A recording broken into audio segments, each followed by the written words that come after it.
It was the 5th year of Ahmad Shah's reign, 1752 to 53. Half a decade had passed since the last Mughal emperor to hold any real power, Muhammad Shah Rangile, had died. Sitting at home in Panipat, north of Delhi, Inayat Khan Rasikh had just finished putting the final touches to his latest literary work, The Lives of the Late Blessed Musicians of Hindustan, North India. It was something entirely new. Given the enthusiastic reception of the first ever biographies of Urdu poets that had just stormed through the Delhi salons, he hoped it would prove popular, for times were uncertain. The urbane residents of this cosmopolitan city of Delhi had shrugged off the 1739 invasion of the Persian Emperor Nadir Shah with sang-froid, his attempted massacre of Delhi's population notwithstanding. The 1730s and 40s burst with new life on the cultural front, with waves of innovation in Urdu poetry, musical composition and painting, enrapturing audiences on a daily basis in Delhi's select assemblies. This was the age of the poets Mir Taqi Mir, Khaja Mir Dard, and Mirza Muhammad Rafi Soda, of musicians Niamat Khan Sadarang and Firoz Khan Adarang, of courtesan Nurbai and of Taqi Bhagat, of painters Kalyan Das and Mir Kalan Khan, a golden age looked back upon with bittersweet delight half a century later as the last embers of pre-colonial power sputtered and died. Welcome to Late Mughal Delhi. It's an absolute pleasure to be with you this morning and to be with two of my lovely friends, Saif and Richard. All of us have been working on the music and poetry of late Mughal India for quite a long time, and also moving into the colonial period. And something that's very hard to encapsulate when you're writing histories of these lived worlds, because poetry was as much recited and sung as it was on the page, is trying to capture a sense of what it was like to be there in this world that we can never hear, will never hear again. And so what I thought we would do is take you on a really quick whistle-stop tour, with time for Q&A at the end, hopefully, of what happened to late Mughal India's musicians and poets in this tumultuous period of transition from the Mughal Empire to the British Raj, while bringing in some beautiful poetry and song lyrics from the period. So, to start us off, and I have notes, so I'm going to start with Saif, who's just written this most wonderful book, Beloved Delhi, on Delhi's beloved poets. Could you give us an indication of what Delhi was like, the Delhi of Mir, of Soda, and Khaja Mir Dard? What was it like? Thank you, Katherine. As you've all just heard, actually, my role here is that of a court jester in the Mughal court. While two academics talk about history, I'm here to, as somebody said, recite vignettes from Urdu poetry. But to answer your question, I think, so the late Mughal period was a very interesting time so far as Urdu literature and poetry and art is concerned, because what was really happening is that on the one hand, the Mughal Empire was in spectacular decline, and on the other hand, Delhi was becoming the capital of art, culture, and literature. And there is a couplet by Maulana Hali with which I would like to explain this. Tazkira Dehliye marhum ka ए दोस्त न छेड़. Don't talk to me of the late lamented Delhi. तस्किरा दहलिए मरहूम का ए दोस्त न छेड़, न सुना जाएगा हमसे ये फसाना हरगिज. I don't have the heart to hear this story. So in the 18th century and the 19th century both, the Mughal court, the emperor, even though a weakling, had gathered many poets and artists in his court. Some of the emperors themselves were poets and musicians and singers. If you see the 18th century, so far as poets are concerned, three of the greatest of Urdu poets ever, who are known as the pillars of the Delhi school of Urdu poetry, together existed or lived in Delhi in the 18th century. Soda, Khaja Mir Dard, and Mir Taqi Mir. And out of them, Khwaja Mir Dard, on who, by the way, Katherine has a lot of work, was, other than being an Urdu poet and a Sufi, practicing Sufi, also a great musician of sorts. And there is a story that goes, but he used to hold samas, these sessions where, a meditation session where really they go into a trance or dance with music. And the presiding Mughal king, Ahmad Shah Rangila, who himself was an artist of various sorts, once came unannounced to that sama. And Khwaja Mir Dard, who was all of 19 then, asked him to go back because his arrival in Khwaja Mir Dard's sama disturbed Dard.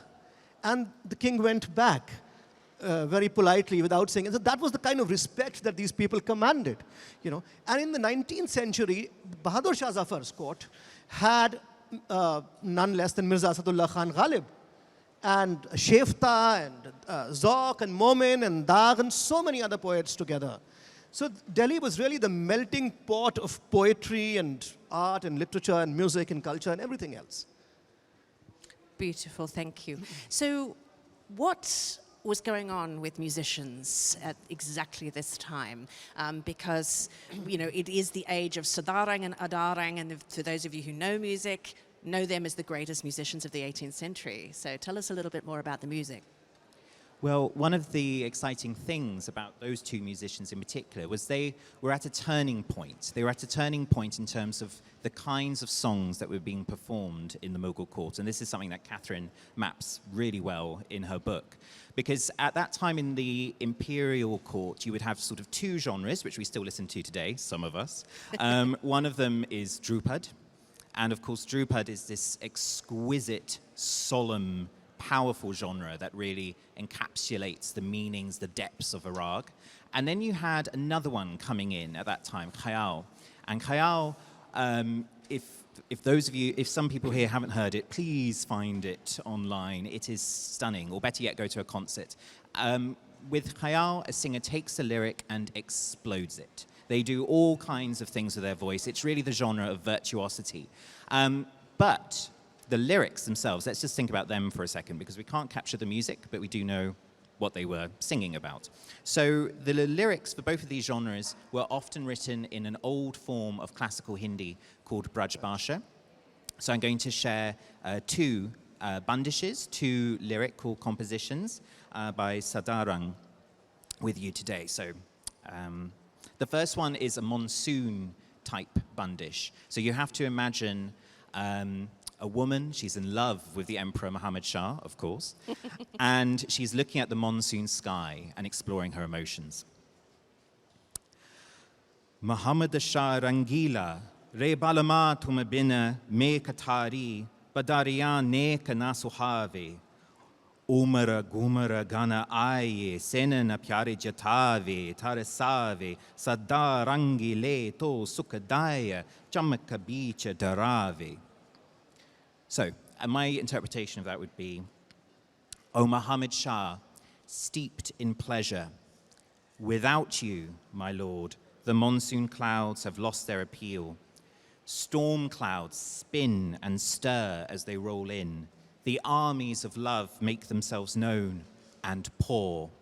Sadarang, now the delightful lightning flash simply scares me. And again, one of the beautiful things about Braj is the way it captures the sensations of the weather. So, the storm clouds brewing, spinning and stirring. Umara Gumara Gana. Isn't that wonderful? So that was one of his monsoon ones. This one is a slightly longer one. It's a bit of a tongue twister. So let's see what we can do. Rangalala, Rupalala, Adradika Lala Lala, Drikana Lala, Dore Lala, Kore Lala, Jala Ke. Kara Lala, Churi Lala, Sisa Pula, Drume Lala, Eti Lala, Bicha Pyari, Lala Lala Palake. Asana, Basana Lala, Dasana, Chamaka Lala, Lala Lahi, Lala Na, Pagana Parita Lala, Mungana Ke. Mala Lala, Sabihi Lala, Duri Kore Sama Lala, Sa Daranga Pyari Lala, Hime Lala Ke. Thank you. So those of you who know Hindi will know he's talking about red a lot. So color, red, beauty, red, lips the reddest red, red. Eyes red, agitated red, bloodshot eyes glinting red. Red henned hand, a red bangle, a red tree blossom in her hair. In all that redness, her eyelids sparkling, red with passion for her lover. Her food, her clothes, her teeth are red, dazzling rubies glinting red. Touch that gorgeous woman's feet, her toes are coral red. Red garland, redder than anything, a red necklace of red silk. Oh, Sadarang, she's reddening, enraptured by her love.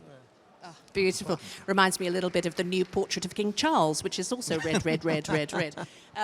So we have this, amazing sensorium being, put on display here in Urdu poetry, in Hindustani song, in the 1730s and 40s. So, what happens next to this wonderful golden era of Muhammad Shah Rangila's court after he dies?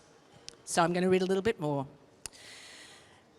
Nadir Shah arrives, the emperor from Persia, and sacks Delhi. His brief incursion exposed the threadbare nature of the Mughal emperor's new clothes for all to see. By the 1730s, the resurgent Marathas had already diverted the rivers of revenue from central India that had once poured into Mughal coffers. Nadir Shah may have torn away the best of the Mughal treasures, but it was his stripping of Muhammad Shah's dignity that triggered the Mughals' own provincial viceroys in Hyderabad, Awadh, and Bengal, likewise to look to their own interests. The denizens of Delhi kept calm and largely carried on, at least until Muhammad Shah's death in 48. But it wasn't long before the effects of this disappearing revenue made themselves felt keenly in the pockets, indeed the very bones of Delhi's cultivated elites. Mughal favor continued for the family of our protagonist, Rasikh, under the new emperor Ahmad Shah. But favors come at a price, and Ahmad Shah soon began calling them in to prop up his cratering finances. Rasikh's family were never repaid as things went from bad to worse. 1752-3 saw a weak Ahmad Shah under the control of his mother, the ex-courtesan Udham Bai, and the chief eunuch Javed Khan, expel his capable prime minister, the Nawab of Awadh, Safdar Jang, and replace him with the violent, duplicitous Imad al-Mulk. Less than 2 years later, Imad al-Mulk blinded and imprisoned Ahmad Shah, then formed an alliance with the Marathas, and in 1759 murdered the elderly puppet Alamgir II he'd set up in Ahmad Shah's place, all the while laying Delhi wide open to the predations of the Afghan ruler Ahmad Shah Abdali Durrani. These years saw Rasikh and his brothers personally rescue Emperor Ahmad Shah's women and children as he abandoned them trying to flee. Cower within earshot in 1759 as future Emperor Shah Alam II fought his way out of the mansion that once belonged to Ali Mardan Khan, miraculously escaping from Delhi with his life as Imad al-Mulk hunted him down. And watch helplessly as the Marathas commandeered and camped all over his family's beautiful orchards, fields, and gardens before the 1761 Battle of Panipat, and lose everything but the clothes they stood up in after the battle, as Abdali's victorious army swarmed through their lands like locusts. So, Delhi is sacked, devastated, and our greatest interlocutor of this period is the poet Mir. And I'd love to ask you to explore this further. Yeah, so Mir Taqi Mir, who is widely considered, and is called the god of Urdu poetry, he arrives in Delhi at the age of about 11 or 12 from Agra in 1733. And he stayed in Delhi for more than 50 years before he migrated to Lucknow. But in these 50 years, Mir saw Delhi being devastated, being destroyed by invasions after invasions, like you've just heard from Katherine, Nadir Shah, and then Ahmad Shah Abdali, etc. So there was created a genre called Sheher-e-Ashob, or Sheher-Ashob, which really means poetry on the ruination of a city. And Mir's Sheher-Ashob is actually out of the world. It's amazing. One of the shares from Mir, one of the couplets that I've also cited on the cover of my book is Dil o Dilli, dono agar hain kharab, दिलो दिल्ली दोनों अगर हैं खराब, पर कुछ लुत्फ इस उजड़े घर में भी हैं. My heart and my Delhi are both ruined, but there's some pleasure, distinct pleasure in this ruined house. So the other thing about Sheher Ashob, and generally about poetry, Urdu poetry, and how it is put to music is that, Urdu poetry has historically, and also Braj and Hindi and all the other dialects, Awadhi and all, they have historically been part of an oral tradition. And therefore there's a lot of emphasis laid on punning to create different meanings in the socio-political circumstances, and also on the musicality and the understanding of the rhythm of the poetry itself. So I'm going to read a few verses from Mir. Okay. So first the Sheher Ashob.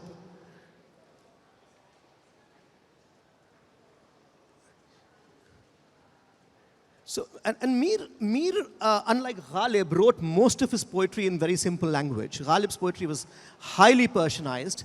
Mir has written about 80,000 published couplets, but most of them are about the essential human condition and what was happening in Delhi in those days, and they're not in very difficult language.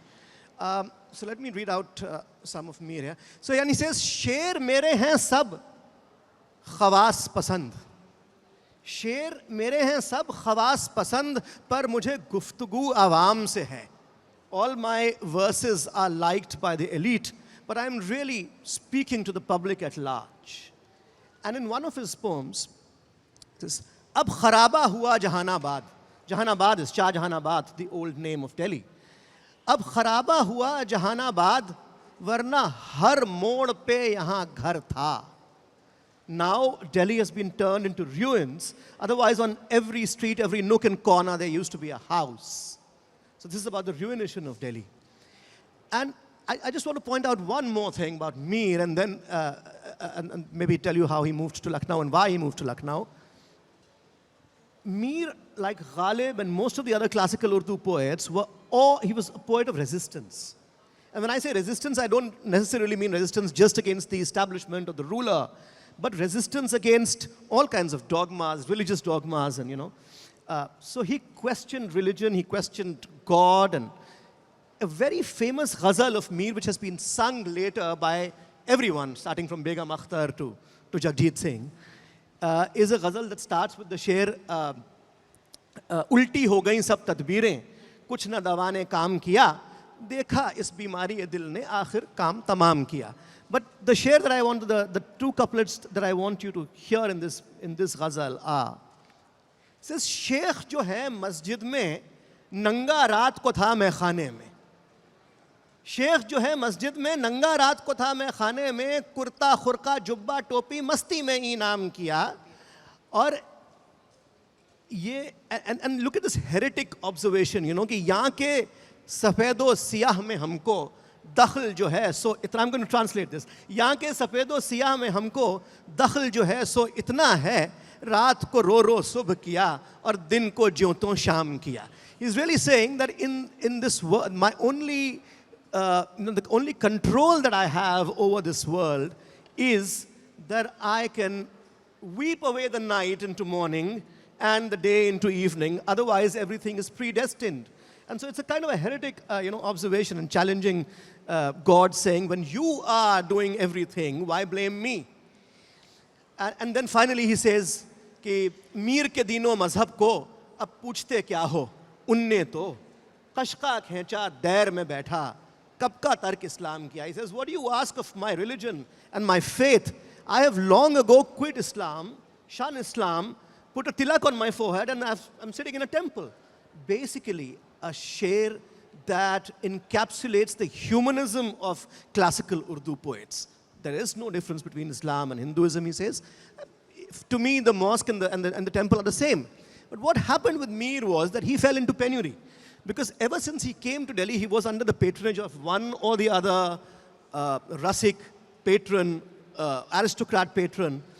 And after the two invasions of Delhi, when Mir, when all his patrons died, Mir went and sat on the footsteps of the Grand Mosque of Delhi, the Jama Masjid, and he created a barter system of sorts, you know. If he wanted food, he would recite a couplet for the chef of the nearby restaurant and get some food from him. If he wanted medicines, he would recite something for the pharmacist. So his poetry had become a kind of a barter system. But this obviously can't go on for long. When Delhi was being ruined like this, the other place that was being scattered like this, in your words, the other place that was flourishing was Lucknow. The capital of Awadh was then Faizabad and Lucknow, where the presiding Nawab Asif-ud-Dawla was well known for his patronage of arts. And so Mir, like many other poets, migrates to Lucknow at the age of about 60 years.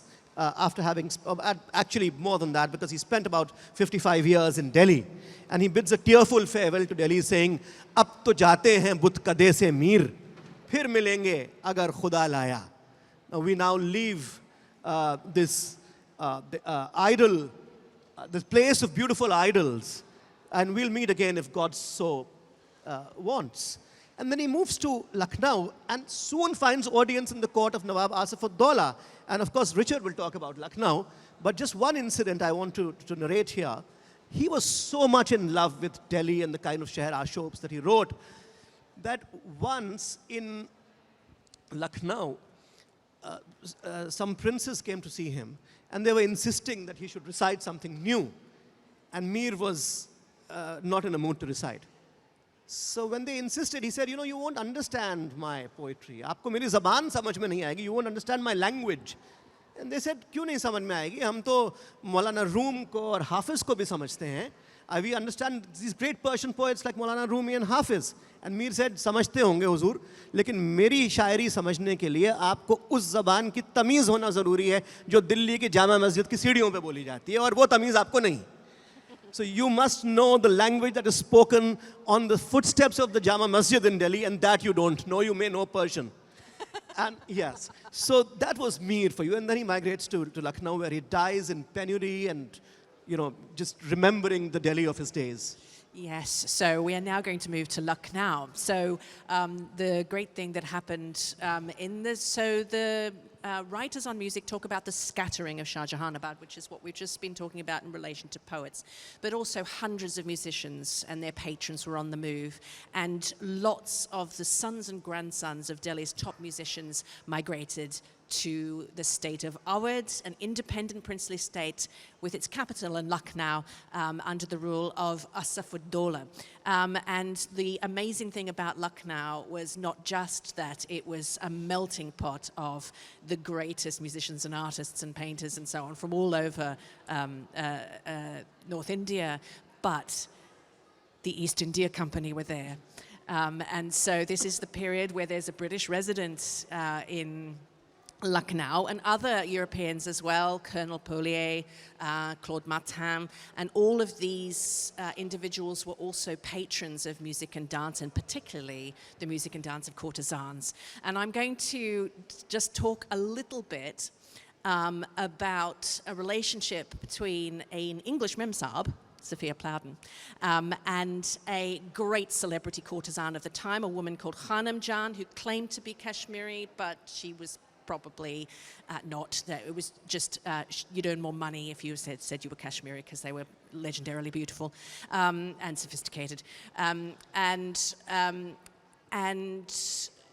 she sang for the Nawab Asif-ud-Dawla, but she also sang for European parties. And Sophia Plowden, this memsahib, was a harpsichordist, and she loved these songs so much that she wrote them down. She wrote down the lyrics in their original languages, and she wrote down the music in European staff notation, which means that we have some idea of how they were sung for the first time. Something I want to point out here is the importance of the fact that the ghazal, the Persian ghazal, as well as the Urdu ghazal, were sung as much as they were danced and as much as they were recited. So it's a kind of a multisensorial genre.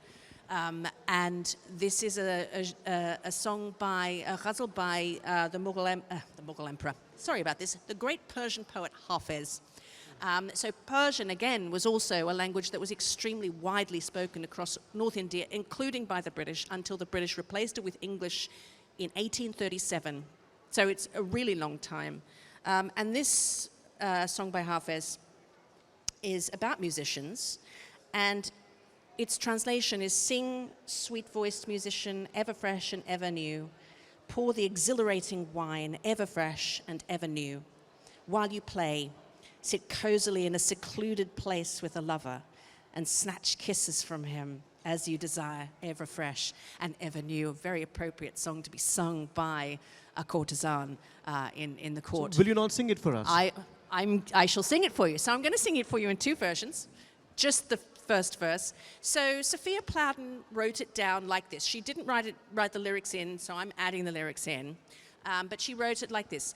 Mutribi khushnava bego taza bataza no bano badai dil kasha bejo taza bataza no bano. And one of the reasons it became so famous amongst Europeans was because of that repeated refrain, taza bataza no bano, which is so distinctive. But if you actually look at the Persian, it's should really be in a pattern of 7, because it's the meter is mutribi khushnava bego, taza bataza no bano, and it sounds cramped when you for Indian and Persian listeners when you sing it in right. So I have kind of reimagined it as being in Rag Bhairavi, one of the greatest rags sung by all musicians, but particularly associated with courtesans. So it might have sounded something a little bit more like this, and you will have to forgive my voice because I am not a Hindustani classical singer. Mutribi khushnava bego taza bataza no bano badai dil kasha bejo taza bataza no bano. Something like that. Thank you very much. Can I ask you a question on this? Ji. So जी कह रही हैं वो जी, तो हम अंग्रेजी में ही पूछ लेते हैं आपसे वो सवाल. अंग्रेजी में. So how much possible is it, to translate music or a non-verbal experience from one tradition or one culture to another? In this case, from Persian to Indic. So it's incredibly difficult, and it's something that I've been thinking about for a long time, about an idea that I've been exploring about emotional affinities. So there is often kind of common ground, emotional common ground between cultures. So if you think about the emotional common ground between Sanskrit and Persian, it lies in the relationship between Shringara, this idea of love, this rust, this juice of love, and ishq, this idea of passionate love. And that coincides as an area of common ground between Sanskrit and Persian. And similarly here, I think, the real kind of affinity came because the ghazal is actually structured in exactly the same way. Yeah.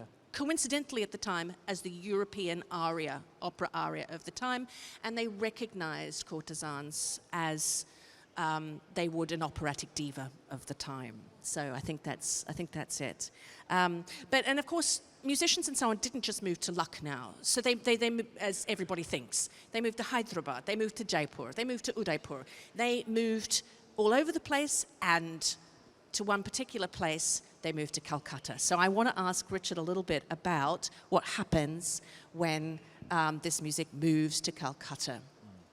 It's a much more complicated story than you'd imagine. I mean, often when we look back at that period between the 18th and 19th century, often we draw a line. We sort of say, okay, musicians in Delhi, they move to Lucknow, and some of them go further east into Bengal and end up in Kolkata. And of course, we know that today Kolkata is an enormous center for Hindustani classical music. So when I was writing The Scattered Court, I was trying to think through how did that actually happen? How did it work in practice? And the story is quite a long one, so I won't tell it here. But in the 18th century, you get this scattering of musicians, and they end up in lots of smaller courts around Bengal. You know, the big ones like Murshidabad, but also smaller places, Bishnupur and so on. And there is a hunger there. There is a hunger among Bengali musicians and Bengali connoisseurs to have that expertise, the expertise of the ustads who are coming in with the prestige and glamour of the Mughal court. And it was a very challenging time, right, the 18th century. It was a very challenging time in Bengal. A lot of the courts that we remember now as these huge centers of the arts were struggling enormously, struggling economically, struggling politically. So there was a lot of change, and those musicians needed to be fed. So they kept moving, and a lot of them ended up in Kolkata. And I'm just going to share with you one writer, since we're at a literary festival, one writer from the early 19th century who really ties everything together. He was a Bengali scholar. His name was Radhamohan Sendas.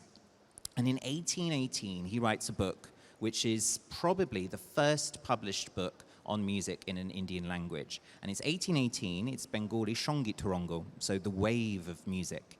And he was a really extraordinary scholar. And what he's doing is he's sitting between two things. He's sitting between the hunger that I've described, the hunger in Bengal for knowledge about how classical music works, and then also European fascination with Indian culture. So he did have ties to Fort William, and he was part of that larger arena of Indian scholars producing new forms of knowledge in new languages. And that's exactly what he talks about. So I'm just going to read in very bad Bengali, apologies for the British accent. I'm going to read a little extract where he's reflecting on that flow of knowledge and how he's trying to make available to a new Bengali readership all of that knowledge that was there in the Mughal court in the hands of the Kalawants, the artistes, the great ustads of the Mughal court.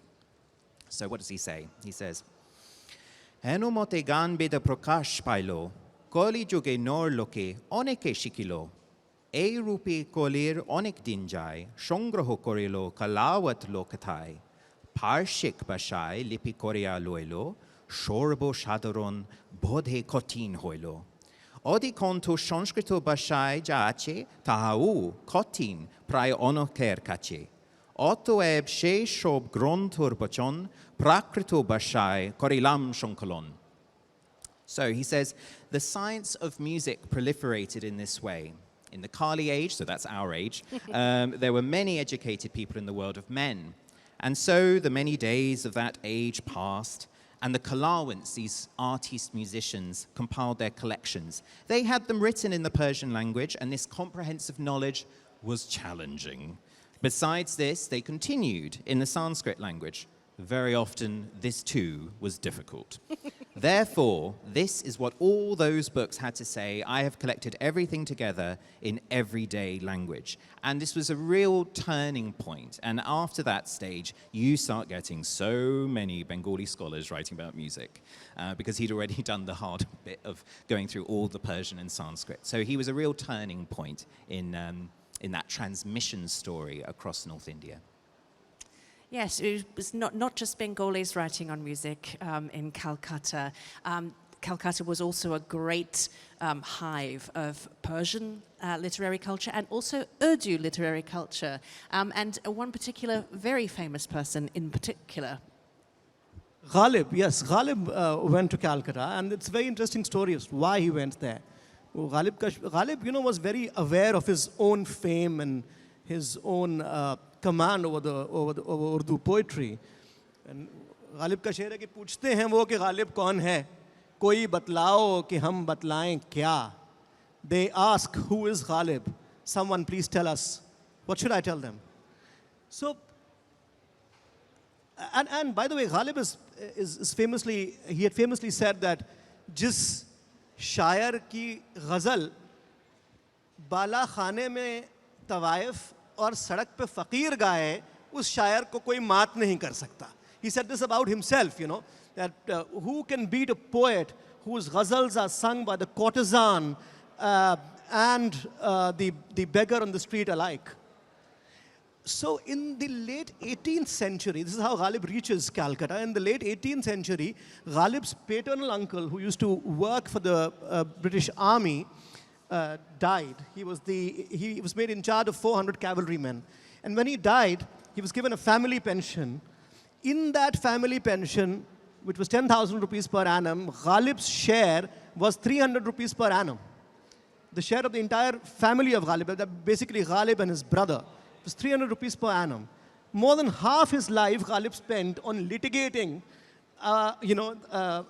his rights for this claim of pension. And by 1803, the British East India Company had firmly established its presence in Delhi, and there was a resident in Delhi, Charles Metcalfe. Ghalib approached Metcalfe because his pension was stopped. Ghalib approached Metcalfe, and Metcalfe told him that the only person who can help you is the Governor General in Council sitting in Calcutta. So the only way to go to the fastest way actually in those days was by boat from Delhi, crossing the Yamuna to some part in Banaras, etc., Agra and then Banaras. But Ghalib couldn't afford a boat fare. And therefore he traveled on foot, on palanquin, on horseback, and so on and so forth. And he reaches in 1827, he reaches Banaras. In August of 1827, he reaches Banaras and he falls in love with the city. He stays there for about 2 to 3 months, writes this amazing masnafi in Persian, praising Banaras and calling it the Kaaba of India. Masnavi Chiragh-e-Der. From there, he could afford a boat ride to Calcutta. And there's a very interesting story on way to Calcutta on the boat. He befriended some English officers who were drinking gin. And Ghalib had seen gin for the first time, a colorless drink, alcoholic drink for the first time. So he writes in one of his letters to his friend कि हाँ इसका नाम gin है और वो बिल्कुल सही है क्योंकि उसको पी के एक gin जैसी ताकत आ जाती है. It gives you the strength like the strength of a gin, the J-I-N-N in English, gin. And so he reaches Calcutta in, I have the exact date actually, 1828, 21st of February 1828, Ghalib reaches Calcutta and he stays in Calcutta for a year and a half at a place which is today at number 133, house number 133, Bethune Row in Calcutta today.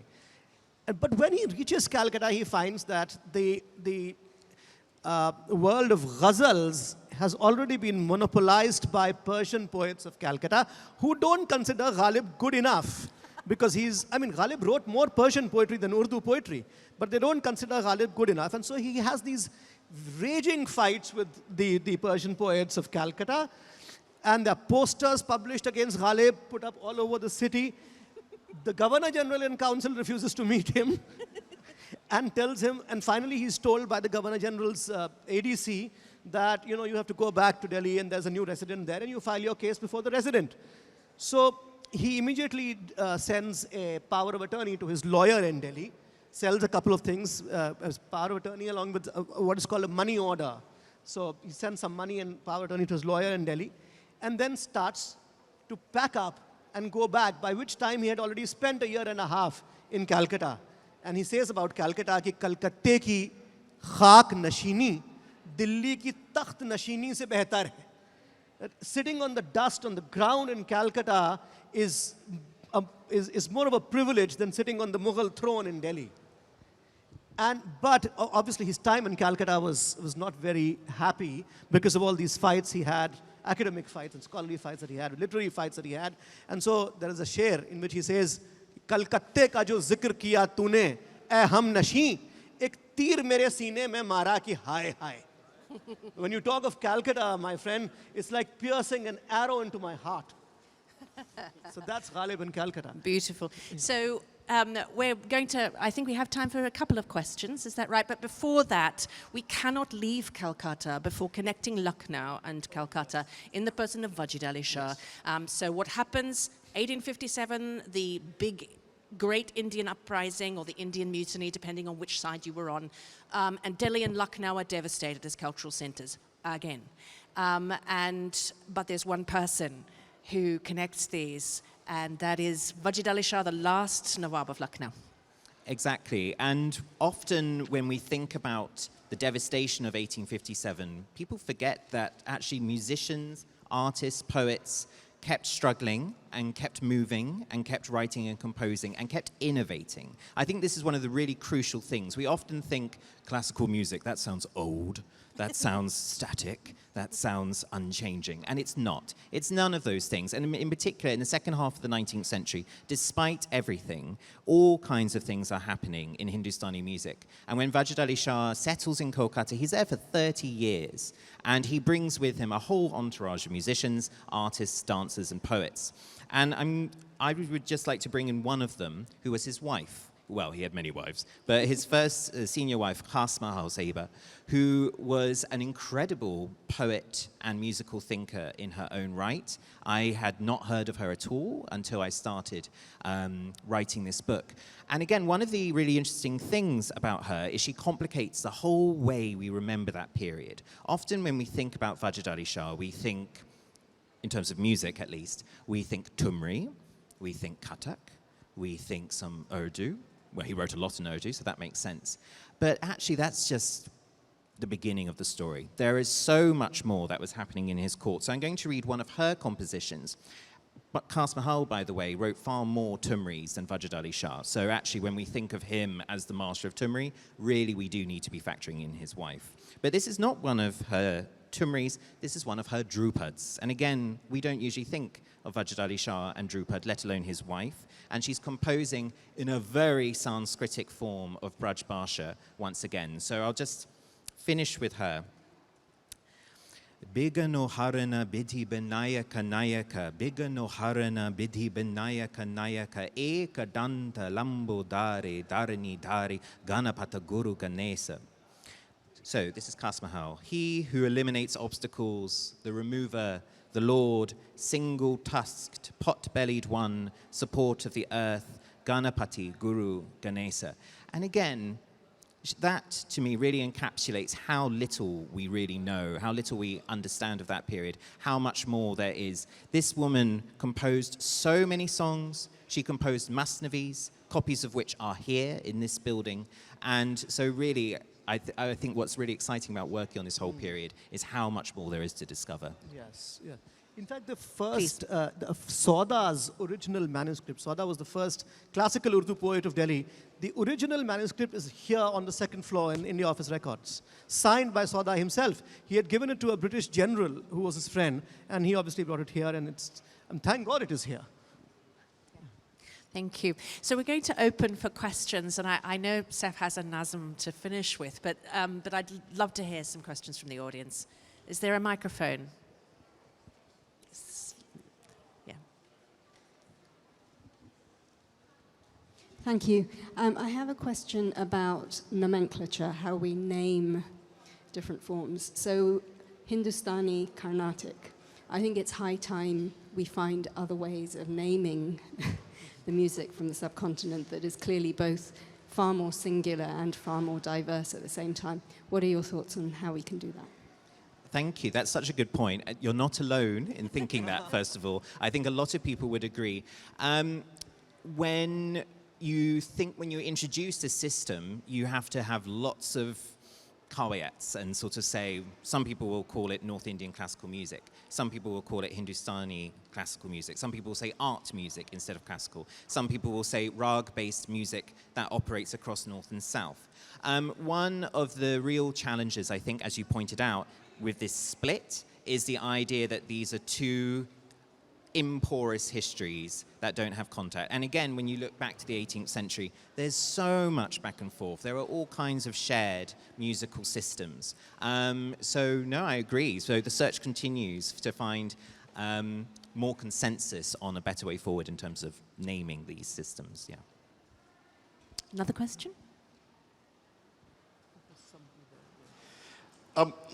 My question is about the scattering, and you talked about how these musicians and artists went to many courts, but you also talk about how they went to Calcutta. What is distinctive about Calcutta is Calcutta was a British city. It was a modern city. It was created, in the 18th century by the East India Company, the trading post. Why did they go to Calcutta?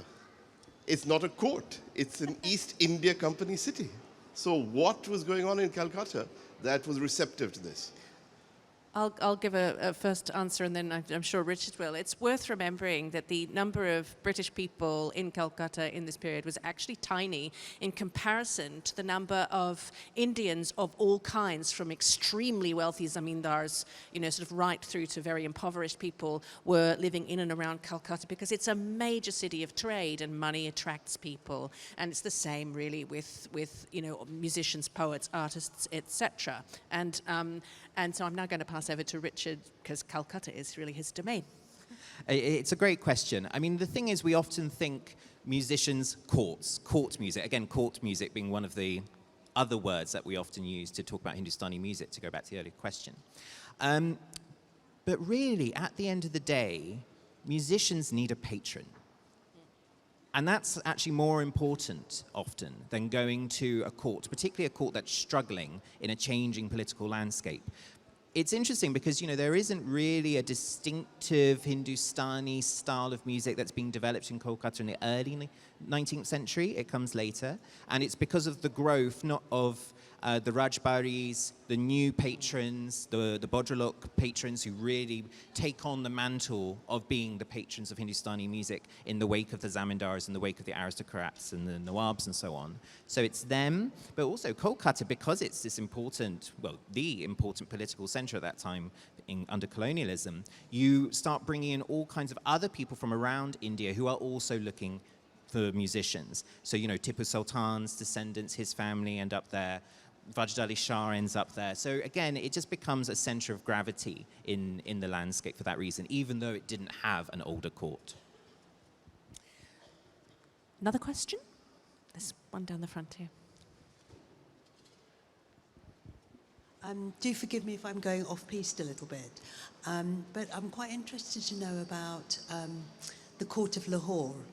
Was that a centre that attracted musicians and artists with the decline of the Mughal Empire and the rise of the Empire of Ranjit?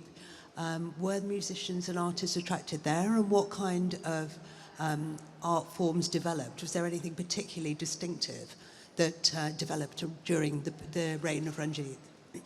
So Lahore is a super important centre for music and dance, going right back to the great Mughal emperors. I mean, Lahore, was probably the Emperor Jahangir, early 17th century, his favourite city, and so you can even go right back to the courtesan Anarkali, if she existed.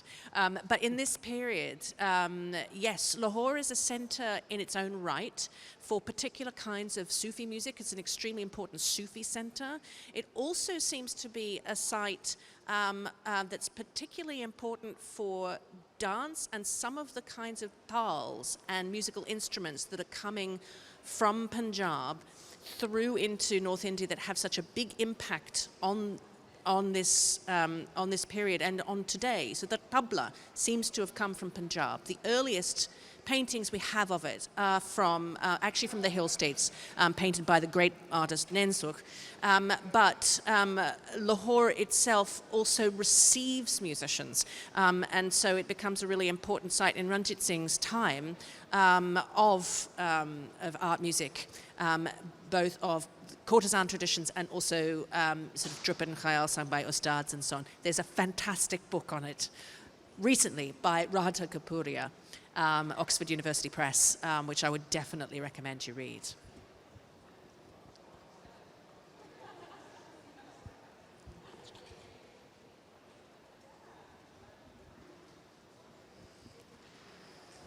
Thank you.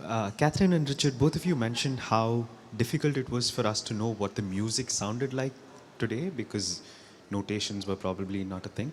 Could you speak to how music was shared in the community if, formal notations weren't a thing for us to get today? Yeah, great question. I think often when you begin researching music history in South Asia, a lot of people will say this is all oral tradition, and so there are no sources at all. Why would you even try? And that's not quite right either. There's a huge archive of sources out there where people are writing about music, reflecting on it, thinking about their experiences of it. There's a lot of theory. Some of the theory is sort of its own game and doesn't really apply too much to what people were doing. The 22 Shrutis. For example. But then a lot of it is actually people reflecting on practice as well. So we can gather bits and pieces from that, certainly.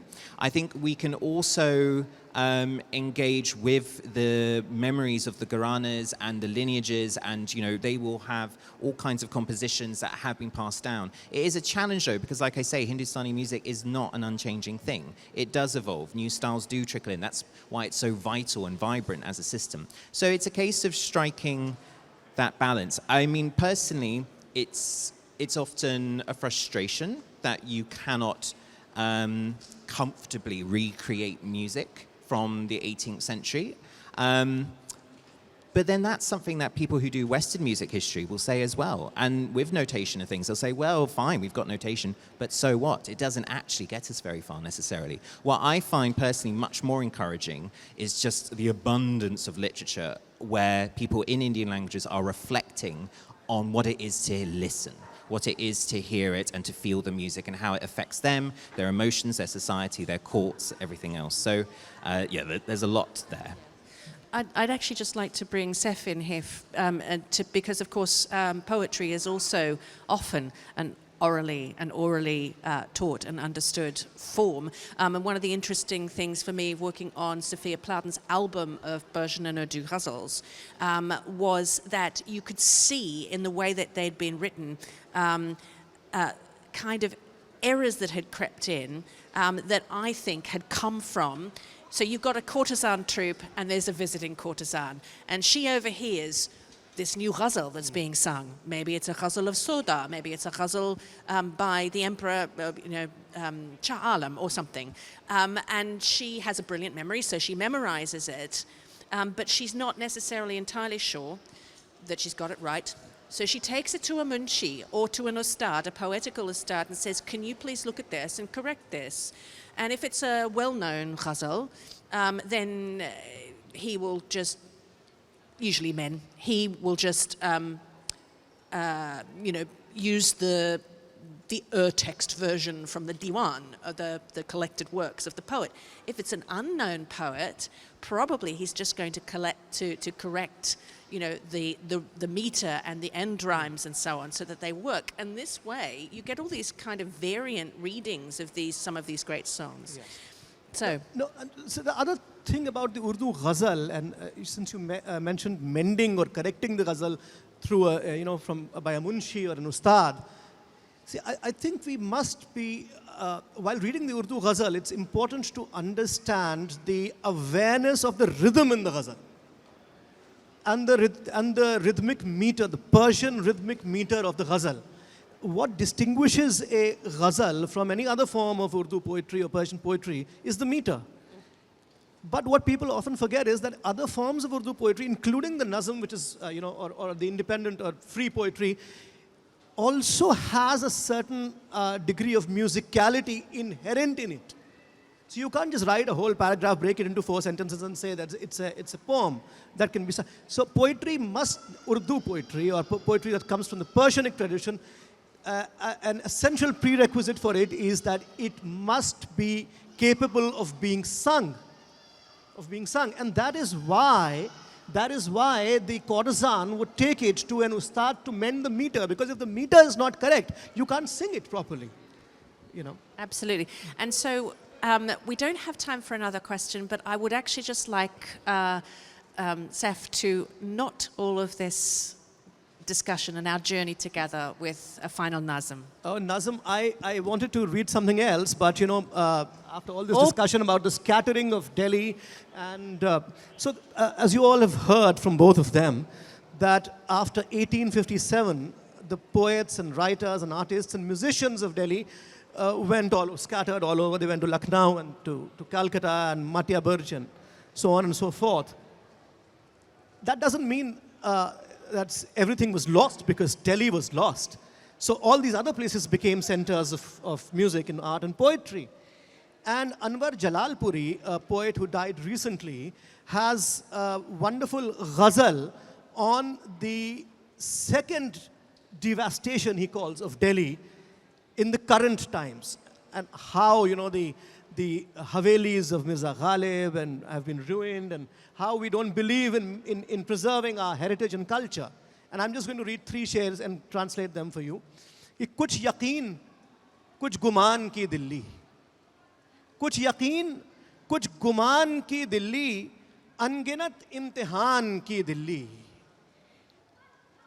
मकबरे भी नहीं सलामत अब, मकबरे भी नहीं सलामत अब, थी कभी आन बान की दिल्ली, और ख्वाब, किस्सा, ख्याल, अफसाना, ख्वाब, किस्सा, ख्याल, अफसाना, हाय उर्दू ज़बान की दिल्ली, और बेज़बानी का हो गई है शिकार, असदुल्लाह खान की Delhi. And the Delhi, so I'm going to translate this, I'll attempt an impromptu translation, कि कुछ यकीन, कुछ गुमान की दिल्ली, अनगिनत इम्तिहान की Delhi. The Delhi of some certainties and some fantasies. The Delhi of countless trials. मकबरे तक नहीं सलामत अब, थी कभी आन बान की Delhi. Even tombs are not secure any longer here. The same Delhi which once was the center of splendor and elegance. और ख्वाब, किस्सा, ख्याल, अफसाना, हाय उर्दू ज़बान की Delhi. Dreams, tales, music, stories, alas, that Delhi that belonged to the Urdu language.